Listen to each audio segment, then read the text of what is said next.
নমস্কার বন্ধুরা, আমি সুমি। আপনারা দেখছেন সুমি রান্নাঘর। আজকে আবার একটা নতুন রেসিপি নিয়ে চলে এলাম, পনির রান্না। আপনারা এই রান্নাটা ফুল দেখবেন, ফুল দেখার অনুরোধ রইল। আর ভিডিওটা যদি ভালো লেগে থাকে চ্যানেলটাকে সাবস্ক্রাইব করে ভিডিওটায় লাইক দিয়ে দেবেন। চলুন তাহলে এই রেসিপিটা শুরু করা যাক।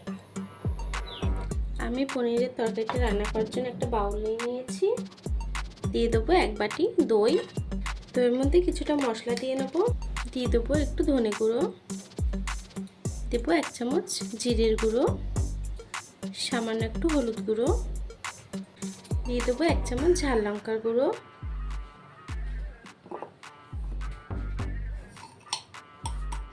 দিয়ে দেবো সামান্য একটু নুন। দইটাকে সুন্দর করে একটু ফাটিয়ে নেব সব মশলার সাথে। দইটা সুন্দর করে মেশানো হয়ে গেছে মশলার সাথে। এখন দিয়ে দেবো পনিরটাকে আমি ছোট ছোট করে কেটে নিয়েছি। আপনারা চাইলে একটু বড় সাইজেও কাটতে পারেন। আমি পনিরটাকে দইয়ের সঙ্গে সুন্দর করে একটু মিক্স করে নেব। দেখুন বন্ধুরা, আমার পনিরটা কিন্তু মিক্স হয়ে গেছে। চলুন তাহলে রান্নাটা শুরু করা যাক। রান্নাটা করার জন্য আমি একটা কড়া বসিয়ে নেব। কড়াইটা গরম হয়ে গেছে, আমি তেল দিয়ে দেব। তেলটা গরম হয়ে গেছে, আমি পনিরটাকে দিয়ে দেবো। পনিরগুলোকে সুন্দর করে একটু ভেজে নেব। পনিরটাকে একটু ভেজে নেব। দেখুন বন্ধুরা, পনিরটা কিন্তু আমার ভাজা হয়ে গেছে। আমি হালকা করে পনিরটাকে ভেজে নিয়েছি। এখন পনিরটাকে তুলে নেব।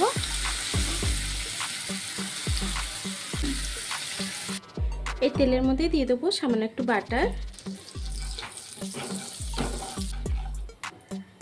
দিয়ে দেবো সামান্য একটু গোটা জিরে, দিয়ে দেবো পেঁয়াজ বারিক কুচিয়ে রাখা। পেঁয়াজটাকে একটু ভেজে নেব। পেঁয়াজটা কিন্তু হালকা ভাজা হয়ে গেছে। দিয়ে দেবো কিছুটা রসুন কুচি, দিয়ে দেবো একটু আদা কুচি। এগুলোকে দিয়েও একটু ভেজে নেব যাতে কাঁচা গন্ধটা চলে যায় পেঁয়াজ রসুনের। দেখুন বন্ধুরা, পেঁয়াজ রসুনটা কিন্তু ভাজা হয়ে গেছে, কাঁচা গন্ধটাও চলে গেছে। এখন দিয়ে দেবো কিছুটা টমেটো বারিক করে রাখা। টমেটোটা দিয়েও 1-1.5 মিনিট রান্না করে নেব।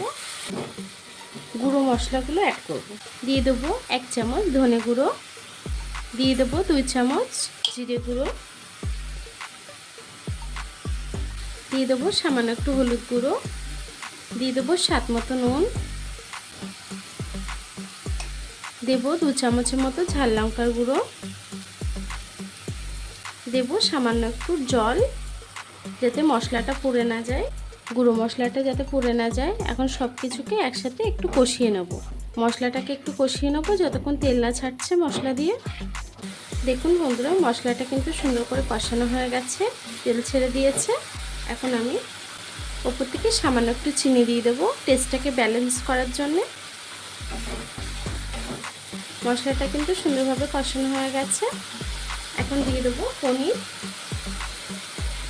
যে পনিরটাকে আমি ভেজে রেখেছিলাম পনিরটাকে দিয়ে দেবো।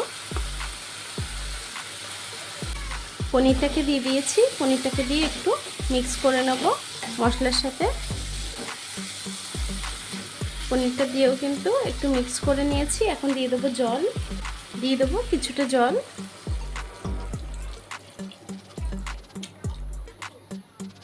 তরকারিটাকে আমি ফুটতে দেব। দেখুন বন্ধুরা, ঝোলটা কিন্তু ফুটে গেছে। এখন আমি উপর থেকে দিয়ে দেবো কিছুটা কেটে রাখা পেঁয়াজ। দেখুন পেঁয়াজগুলো কিন্তু আমি 4 টুকরো করে এভাবে ছাড়িয়ে নিয়েছি। পেঁয়াজটাকে দিয়ে দেবো। আমি 3টে বড় সাইজের পেঁয়াজ কেটে নিয়েছিলাম। পেঁয়াজটাকে দিয়েও আমি কিছুক্ষণ রান্না করে নেব। তরকারিটাকে আমি ঢেকে কিছুক্ষণ রান্না করে নেব। দেখুন বন্ধুরা, আমি 2-4 মিনিট পরে চলে এলাম। আমার তরকারিটা কিন্তু প্রায় হয়ে গেছে, ঝোলটা টেনে এসছে। আমি মাখামাখাই নামাবো। তরকারিটা হয়ে গেছে। আমি নামানোর আগে আরও একটু বাটার দিয়ে নামিয়ে নেব তরকারিটা। আমি তরকারিটাকে নামিয়ে নেব।